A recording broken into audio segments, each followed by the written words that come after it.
这个男人一觉醒来，意外发现下面的那个没了，他吓得腿都软了，一屁股瘫坐在地。他立刻到医院检查，医生和护士双双惊呆，直勾勾盯着那里看。接着由护士掰开双腿，医生举起手电仔细检查，然后在纸上画下草图。目前下面光溜溜的，只留一个小孔。不过医生也是第一次遇到这种情况，他表示无能为力，因为失去小弟弟，男人无法站着解手，一旦到了憋不住的程度，只好一屁股坐在便池上。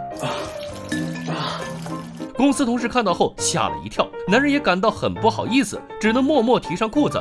可他还没完事呢，只见尿液顺着大腿流向脚跟，场面极度尴尬。这个男人是某漫画公司的社长，他把这件事告诉秘书，秘书不相信，还以为这是漫画里的情节，他难以解释，想直接脱下裤子给秘书看，秘书觉得有点变态，赶紧逃出了办公室。从那之后，每次的排便都成了难题，男人甚至想过用吸管，可根本插不进去，唯一顺畅的办法就是坐下。有一天，他正在方便，看到了厕所门上的涂鸦和之前医生所画的草图非常相似，上面有个码，男人拿出手机扫了扫，进入一个网站。第二天，他根据网站上的地址找到了这个组织，这里聚集了许多同道中人，他们的小弟弟都莫名消失了。男人找了个位置坐下，然后有个眼镜男上台演讲。ポプランはなくなったのではないということです。ポプランが自我を持ち、家出をしたんです。脱离人体后，小弟弟的形态会变成一只小鸟，而且飞行速度极快。唯一的办法就是抓住它，然后把翅膀后面的钉子放进身上的那个小孔，维持1个小时就会恢复正常。不过时间紧迫，一旦小弟弟脱离身体6天，就再也找不回来了。散会前，有个男人归还了捕虫网，因为6天时间已过，他终究没能找回小弟弟，这让社长多少有点恐慌。他想要了解更多信息，打算请这个男人吃饭。闲聊中，社长得知线索就藏在梦境里，梦到了什么，那里可能就有线索。于是第一天，社长根据昨夜的梦境找到了一位前同事，这位前同事曾被他开除，后来自立门户，成立了一个小型工作室。两人见面后，前同事狠狠揍了他一顿，发泄当年的愤懑。然后在工作室的外面，果然看见了一只飞翔的小弟弟。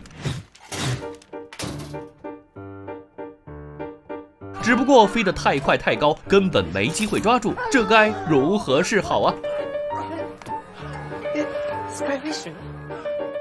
这是今年脑洞最大的电影，它有一个非常搞怪的片名《吉吉复吉吉》，或者是《丁丁历险记》。还记得2017年的一部神作吗？摄影机不要停，导演仅用18万元的成本就拍出了年度最佳，把丧尸电影玩出了新高度，还收获1.8亿元的票房，以小博大，狂赚1000倍，可谓名利双收。而《吉吉复吉吉》正是这位鬼才导演的新作，同样是满满的恶趣味，但结尾却格外治愈。男人和前妻在海边散步，突然看到一只飞鸟，那是他失踪不见的小弟弟。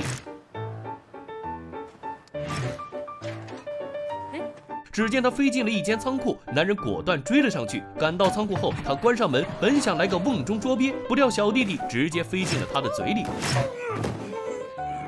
男人捂着嘴冲出仓库，示意前妻赶紧去拿捕虫网，然后把小弟弟吐回仓库，又费了好大一番劲，成功把他套进了网里。可没高兴多久，他仔细一看，发现这玩意儿压根儿不是自己的，形状不对。突然，另一个老哥推开门，捂着裆部说：“这个小弟弟是我的。”男人一听，整个人都不好了，他走出仓库就吐了，然后晕倒在地。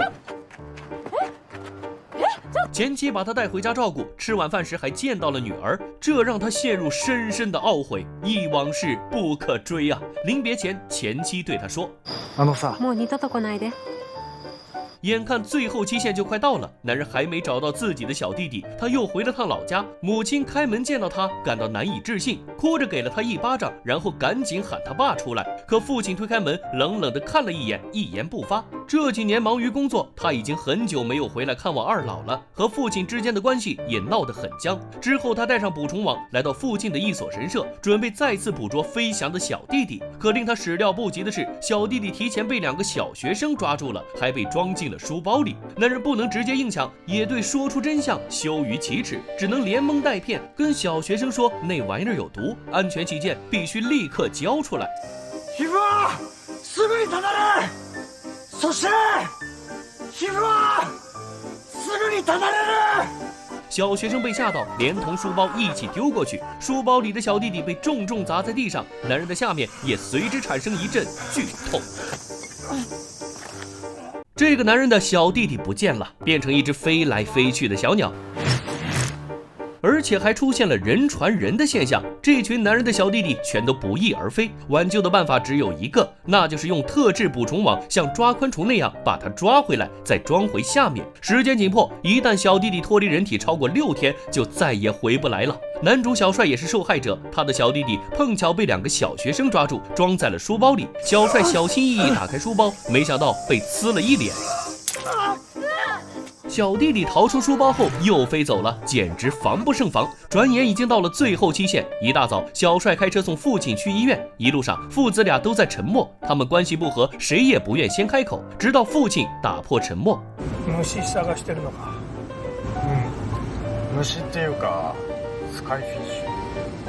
他们总算找到了共同话题。其实父亲年轻的时候也是捕虫的一把好手，说不定还能帮上忙。汽车行驶至半路，小帅看到了窗外飞过的小弟弟，于是他猛打方向盘，拐弯追了上去。然后他让父亲来开车，而自己举着捕虫网，把身子探出车窗外，指挥着父亲调整方向，拼尽全力想捉住他。可连续试了几次都失手了。突然前方出现路障，父亲一个急刹，小弟弟重重撞在了挡风玻璃上，小帅也跟着感到锥心的疼痛。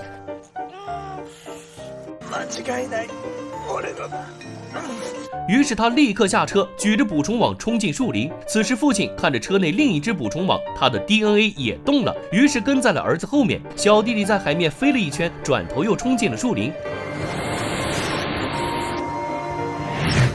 小帅挥舞着捕虫网，可一次次都扑空了，还遭遇了小弟弟的袭击，被撞晕倒地。这时候他看见一个身影慢慢靠近，走到跟前才看清，竟然是父亲。尽管一把年纪了，但父亲还是宝刀不老，于是父子联手左右开弓，最终父亲一个鱼跃，把小弟弟拍在了地上。小帅顺势冲上去，成功将他兜进网里。父子俩好久没有这么畅快的相处了，他们躺在地上笑得无比灿烂。回到家后，小帅合上窗帘，脱光衣服，准备拿出刚刚捕获的小弟弟，他还在闪闪发光。然后按照步骤把他装在下面，身体又恢复了正常。在这次寻找小弟弟的过程中，小帅一次次追寻梦里的足迹，从前同事到前妻，再到多年未见的父母，更像是一次与自我的对话。这些人与事原本都是难以释怀的心结，如今也都一个个放下了。这部电影不仅充满想象力，在满满的恶趣味结束之时，竟让观众感受到了一丝温暖。与其说这是《丁丁历险记》，不如说是一次和解之旅。